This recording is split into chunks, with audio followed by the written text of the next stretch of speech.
अब देखो, मैं अपनी एक्स की बात कहते हुए मुस्कुराता हूं। तुम जब कहती हो तो गम होता है, सीने पर खंजर है, तकलीफें, दुख, जाने क्या क्या। You know why I am laughing, you know why I am smiling when I am discussing about her. क्योंकि मेरे दिमाग में एक बहुत साफ तस्वीर है यार। ये वो तस्वीर है जो मेरी है। किसी रोज जब मुझ पर एक काला धब्बा नजर आता है किसी पुराने कल का, तो मुझे ऐसा लगता है कि कहीं ना कहीं ये पॉइंट आउट करने की कोशिश है कि ये धब्बा है, इसे मिटा ले। बहुत साफ तरीके से दिखता है और ये अच्छी चीज है यार। मैं ऊपर वाले का बड़ा शुक्रगुजार हूं कि उसने समय समय पर ऐसी ऐसी चीजें की है मेरे साथ। ऐसा लगता है कि सब तय था, मैंने तो बस कदम बढ़ाए हैं, रास्ते बने हुए थे। आज एक सवाल पूछा है स्तुति ने मुझसे कि निशांत, ऐसा क्यों होता है जो आप चाहते हैं वो आपको नहीं मिलता, और जो आपको मिलता है उसकी तो ख्वाहिश आपने कभी की ही नहीं थी। तो ये ऊपर वाला जो आप हमेशा कहते हो देखता है, वो कैसे देखता है और क्या देखता है कि उसे मेरी ख्वाहिश, मेरी मर्जी नहीं दिखती। हाय, स्तुति का ये सवाल कईयों का सवाल है और इसका जवाब आज निशांत तलाशेगा किस्सा रोज का में। ये कहानी सुनाता हूं, ये कहानी जहां खत्म होगी वहां इस सवाल का जवाब छुपा है। सुनते जाओ। देखो, ऊपर वाला देखता तो सब कुछ है। यू नो, एक एग्जाम्पल देता हूं मैं तुम्हें, एक बहुत छोटा सा एग्जाम्पल है। जहां मैं रहता था, मतलब मैं बचपन की बात बताता हूं, वहां एक शख्स था जो बड़ा गरीब था यार। पर हाँ, उसके खुराफाती दिमाग में बहुत सारी चीजें चलती थी। हमेशा कुछ ना कुछ गलत करने की कोशिश करता था इंसान। और एक रोज मैंने देखा कि वो अपनी चार दीवारी से कूद कर भाग रहा है। और जब वो भाग रहा है तो उसके पीछे पुलिस पड़ी हुई है। 2-3 दिन के बाद मैंने अखबार में पढ़ा कि यह शख्स चोरी के इल्जाम में गिरफ्तार हो गया है और जेल में बंद है।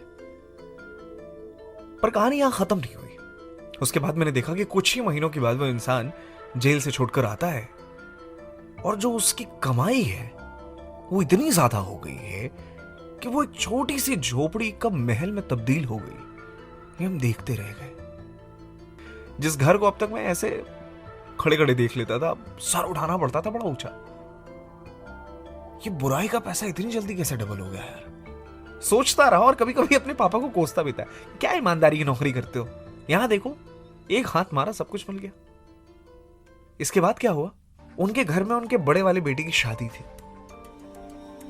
मैं जब उस शादी में गया, सच बता रहा हूं, मेरी आंखें खुली रह गई। इतना पैसा अंधाधुंध, मतलब बहाया जा रहा था जिसे कहते हैं।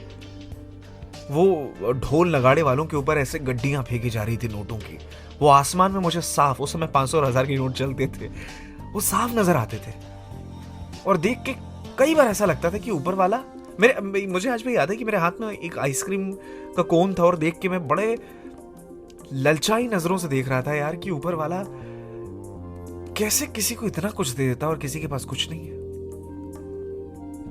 खैर, यहां से ख्वाहिशें और बढ़ने लगी। वो हेट्रेड जो था अपने परिवार की ईमानदारी के लिए, वो और बढ़ने लग गया कि ऐसी ईमानदारी तेल लेने जाए यार, जो आपको वो सारी चीजें नहीं दे सकती जो आपको चाहिए। क्या करेंगे ऐसी ईमानदारी लेकर आप। पर वो है ना ऊपर वाला, देखता है। उनका एक बेटा था जो मुझसे उम्र में थोड़ा बड़ा था। वो हमारे साथ खेलने के लिए आता था, तो हमेशा पैसों की बात करता था, बड़ी गाड़ियों की बात करता था। और देखकर हमेशा लगता था कि मेरे बाप ने क्या कमाया, कुछ नहीं। कैसे ख्वाहिशें पूरी कर रहे, कुछ नहीं। मेरी क्या जिंदगी है, कुछ नहीं। मतलब एक दिमाग में साफ तस्वीर बन गई थी कि फादर मेरे जो कुछ भी कर रहे हैं वो वाहियात है। असल सुख तो इसमें है जो इस लड़के के फादर कर रहे हैं, यानी पाप। आप समझ रहे हैं नेगेटिव चीजें आपको अपने आसपास कितनी तेजी से जकड़ती हैं, कितनी तेजी से। ऑल्दो मैं उसके कॉन्सिक्वेंसेस उस समय नहीं जान रहा था, बच्चा था यार, दिमाग में ऐसी चीजें आती नहीं थी। मुझे बस दिख रहा था कि हाँ, सक्सेस का मतलब ये होता है।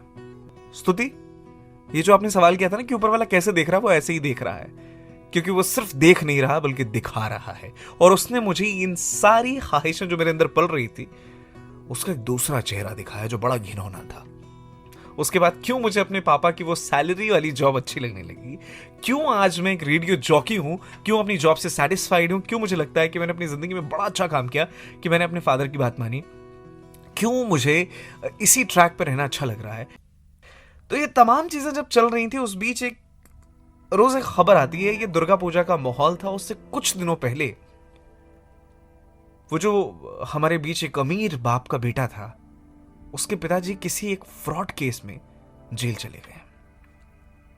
मैं सच बता रहा हूं, वो घर जिसमें बड़ी रौनक होती थी, बड़ा पैसा होता था, कुछ सेकंड में सब खत्म हो गया। कोर्ट कचहरी में इतने पैसे उनके बर्बाद हुए। मैंने देखा उसी बच्चे से लोग मजाकिया तौर पर सवाल करते थे, और कहां है तुम्हारे पापा, सिंगापुर?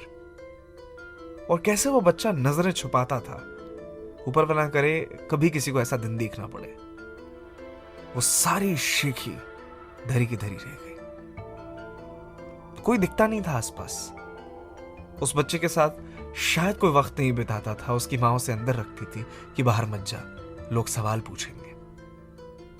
तो स्तुति, जो आपने सवाल पूछा ना कि ऊपर वाला कैसे देखता है, हम सब यही सोचते थे उस समय बचपन में कि ऊपर वाला कैसे देखता है यार। ये जो लड़का अपनी सारी ख्वाहिशें पूरी कर रहा है इसके फादर के जरिए, इसके लिए तो ऊपर वाले देख रहे हैं, मेरे लिए नहीं देख रहे हैं। इसके लिए ऊपर वाले ने सारी ख्वाहिशें रख दी, मुझे कुछ नहीं मिला। पर जब ये सारी चीजें हुई तो ऐसा लगा कि ऊपर वाला दिखा रहा था कि बेटा, आपके पापा की ये जो सैलरी है ना, इसमें सुकून है। ये जो हर महीने तनख्वाह आती है ना, ये पसीने की कमाई है, ये आपको इंसान बनाएगी।